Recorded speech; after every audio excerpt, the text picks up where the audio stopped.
kanaan nu dhaggeeffatanii jechuudha. Ay ummatatti mul'atu faa.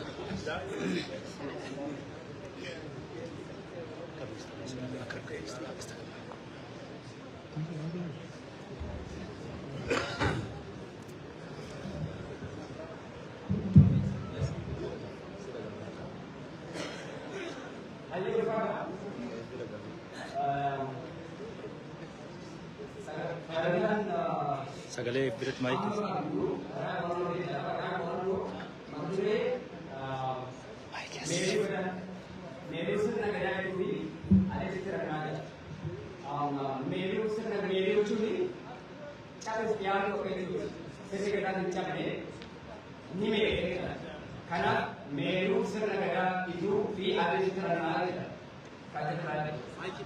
Maayikii biraa kan naaf harkatti.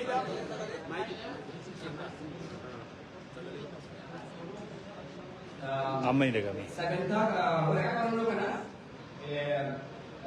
hayyoota jajjaboo namoota jajjaboo lallisan kan akkaan jajjaboo Tawfiq Muhammad ni beekanii Itoophiyaa Post fi Dr. Fuad Muhammad wajjin dhiyeessine Dr. Fuad Muhammad gara Profeesara Yuunivarsiitii Biyya Horaati Tawfiq akkuma beektan nama anthropologist dhimma Oromoo qoratee baasuun nama kan beekamu dhiira kana jajjabaatu wajjin hojjenne waan ibsuun jajjabee hojjetanii atiin kun xiqqaa isteejii fi haaraa nuti isteejii quufne dhiyeessinaan jedha akkasii jedha.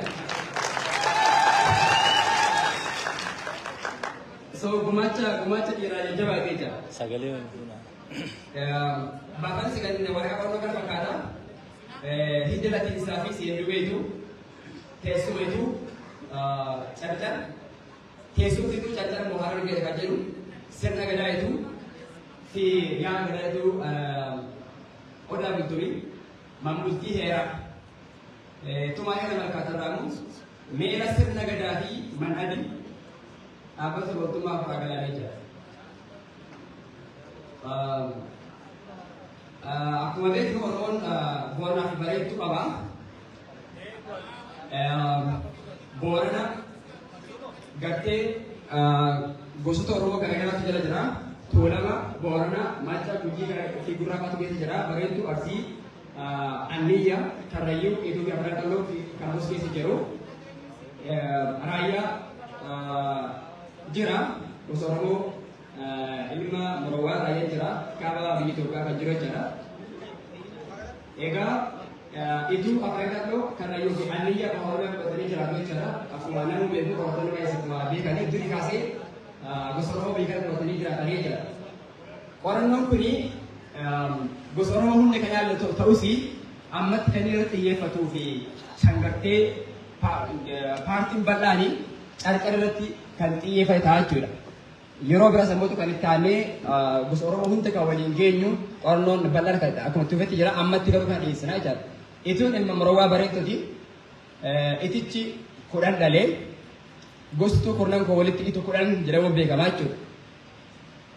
Ituun waggaa waa fakkaattu waggaa waan tokko waan haaraan dhufe itu kudhan keessatti nuti waan akkanaa garree hin dhageenyetti ituun kudhanii jechaadha. Akkuma Arsiinsi Koomandotti Karrayyuun Baasoo Dullachatti Booranni Sabboogunatti Tuulamni Sadeen Tuulamatti Gujiin Kuntumaa Daarimutti qoodamu ituun kuraa galaanii jechaadha. Kura Addaayyoo Gaadullaa Alga Waayee fi Arroojii Galaan Baaboo Afur Galaan Beerra Hidhabuu Gaamoo fi Baayee jechuudha. Hangafni ituu Baabboo Quxusiin ituu Baayee.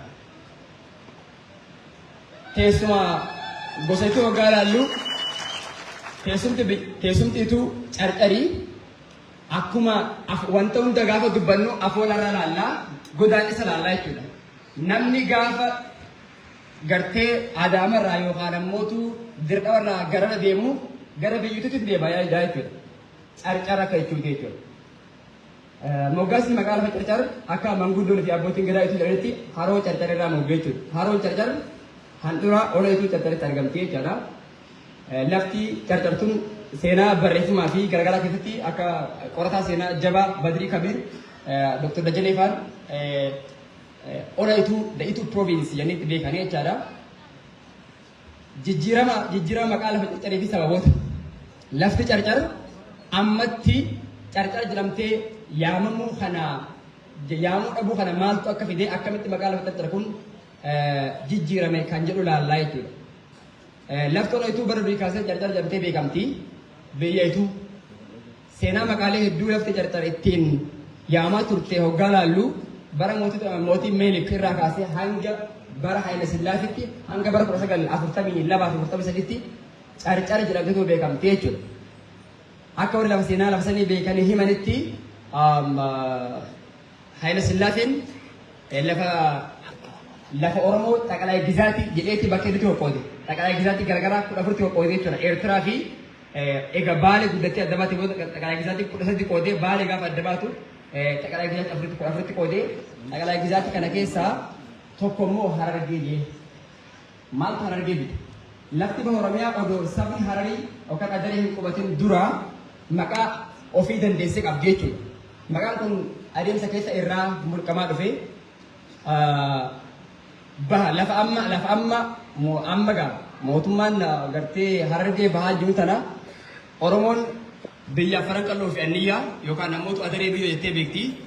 Turtii muraasa booda mootuu gaafa uummanni Hararii kana fudhatee baay'achaa dhufanii Harar magaalaa xiqqoo Jogolgimbii saniin maqaan biyya Oromoota bahaa bareeduma sadeen bahaa ituu Afran Qalloo fi Anniyyaa dhaalamee Harar yoo eegalame jechuudha. Jaalaka sagalaffaa keessa Meelik gaafa biyya ituu cabsee Anniyyaa fi Afran Qalloo tarkaanfatee calanqootti ilmaan Oromoo duguugu maqaalee kana gaafsan maqaan kun akkuma jirutti jiraachaadha. Maqaa biyyeetu carcar awraajjaa jedhanii gara bahaa jiran namoota Harar awraajjaa ittiin jedhamaa ture jechuudha. Ibin gaafama Meelik sanuu maqaan kun carcar awraajjaa jedhamee beekamee jechuudha. Hanga bara 1942tti. Kun ragaa seenaati. Namni waan kana barreessee lafa kaa'ee nama lammii biyya alaati nama faranjiiti. Richard Burton akkasii kaa'ee jechuudha. Waan amman dubbadhee kanaan cinatti. Harargee came to existence as a result of proclamation of 1942-43, which created 12 Tagalog Gazettes.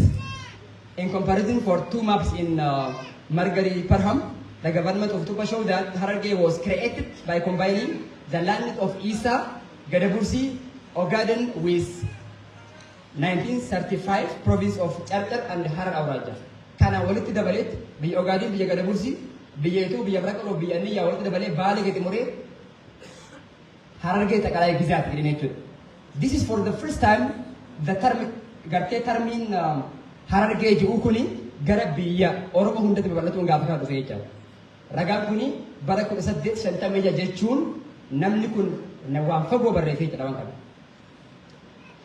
Kanaaf maqaan Harargee jedhu kuni osuma Afran Qallootis maqaa ituutis Anniyyaaf kan ibsu hin turre jechuudha.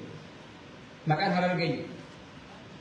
Kufaati dargi booda mootu dargin ምዕራብ ሐረርጌ አካባቢ አስተዳደር አካባቢ ምስራቅ ሐረርጌ አስተዳደር አካባቢ ጄካይ ዘን ጋፋ ደርጊን ኩፉ ሞቱማን አመ በየውልቻ ጅሩ ጎዲን ሐረርጌ ሊጣ ጎዲን ሐረርጌ ባጂ ካው ኤገሌቻ ሂንቱሬጅ ጎዳን ሰማቃ በየ ጨርጨርቱን ዱጉማ ጨርጨር ቱርቴ መዋከም ከጁፊ ጎዳን ሰማቃ ላይ ወደኛቹ ነምኒ ጋፋ ፈንታልራ ገረ ባሃዲኑ አቦ ገረ በየቱ ሐረርጌ ባያይቱ ላይ ገጣብሩ ዴማ ገረ በየቱ ተባያ በየ ጨርጨር ጥሮ haro carcar gaarri carcar warra carcar janicho this all hundi gido godani saicha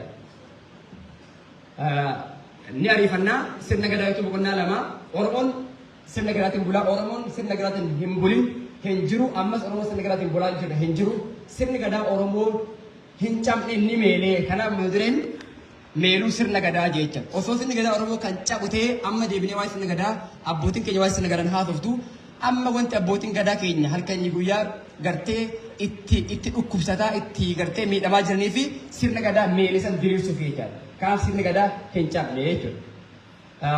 Ituun heera namaa sa'aatiin bulaa heera namaa sa'a kan hayyoota gartee barraa'ee walitti qabee lafa kaa'ameen bulaa ture.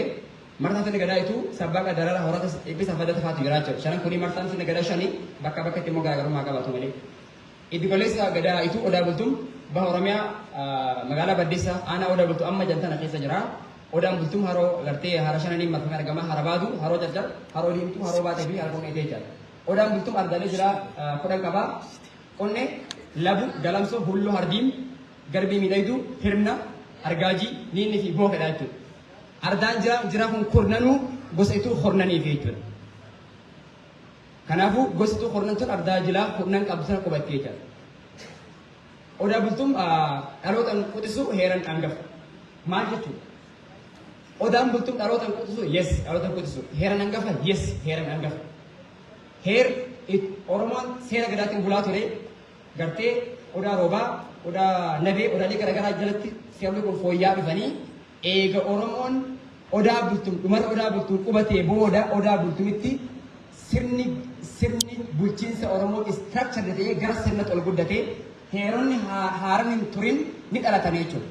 Afuriin odaa bulee shaniin darrabbaa bulee akkuma mirgaa ituu keessatti jaanii Oromiin kuraa galaan gartee afurii odatti shaniin darrabbatti bultee heera alchitee haa ulfaatan.